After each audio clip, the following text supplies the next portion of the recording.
And welcome back to Hannity. Still ahead tonight, my interview with former Vice President Dick Cheney on Benghazi and more. But first, as the IRS scandal targeting conservatives continues to unravel, the pressing question remains, what political implications will all this have? Now, earlier, Fox learned that the House Ways and Means Committee will hold a hearing on Friday about this very matter. And joining me now with reaction is Kentucky Senator Rand Paul. Senator, your reaction? Well, you know, tomorrow morning I'll introduce a resolution that says, why don't we fire the IRS agents that abuse their power to target people for their political activities? The president says he's going to do something if they're guilty. Well, it sounds like there's already been an investigation and no one's been fired.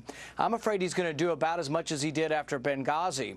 The people who made the decisions not to provide security were transferred temporarily, and they still work for the State Department. No one was fired. So it's a bit of faux outrage, and I wonder, what is the president going to do? So we are going to demand tomorrow in a Senate resolution that says to the president, Mr. President, if someone did this for political reasons, targeted groups, they should be fired. Well, they did do it. I mean, that's the point. It's pretty obvious. They've admitted they did it, and they came clean about it. I mean, I guess the scariest part of all this, Senator, and look, these are words you use all the time. Tea Party, patriot, you want to make America a better place to live. If you're critical of how the government is being run, the country's being run, you talk about the Constitution, the Bill of Rights. I'm surprised you weren't investigated for that matter. Well, yeah, that's a pretty big group of people, those who have been critical of the government. You know, when I think of this thing, I think of what Lincoln said. He says, you know, nearly any man can be tested and maybe meet up to adversity, but if you really want to test a man, give him power. I think in that sense, the president's failing that test of power because he has extraordinary power and he's supposed to be able to be wise enough to restrain himself. But he's using the power of government to investigate his enemies.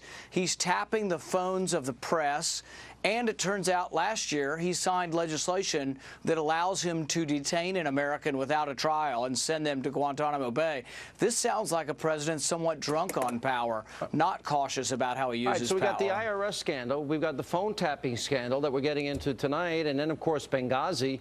I noticed that you challenged Hillary Clinton to a debate on that very issue. What's the status of that? Have you heard from her? I haven't heard back yet. But, you know, Ambassador Pickering did an investigation, and he said, well, the decisions happened well below the secretary. That's precisely my point. The fact that Hillary Clinton was not engaged when they called for help, when they asked for more security from Libya, it went to her underlings, and she's going to let them take the fall. Absolutely, that should have risen to the secretary, and that's precisely her mistake and why she should be held accountable, because it is her job to determine what information gets to her. And the fact that the plea for help, the plea for more security, the plea from Colonel Wood, all of these things came to her underlings, and she says, oh, I'm not responsible. Absolutely, she's responsible for not listening and telling her undersecretaries to give her the information. A lot of press was made about your comment that Obama is working with anti-American globalists plotting against our Constitution.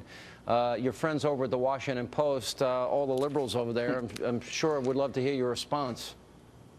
Well, you know, the one thing they can't get away from is there is a UN small arms treaty. We're not making it up. President Obama has sounded and acted in the UN as if he's supportive. It is moving forward, and we are trying to drum up support and publicity for people to say, look, we do not want to have Americans have to obey rules of the United Nations. It goes against our sovereignty. It goes against our Constitution.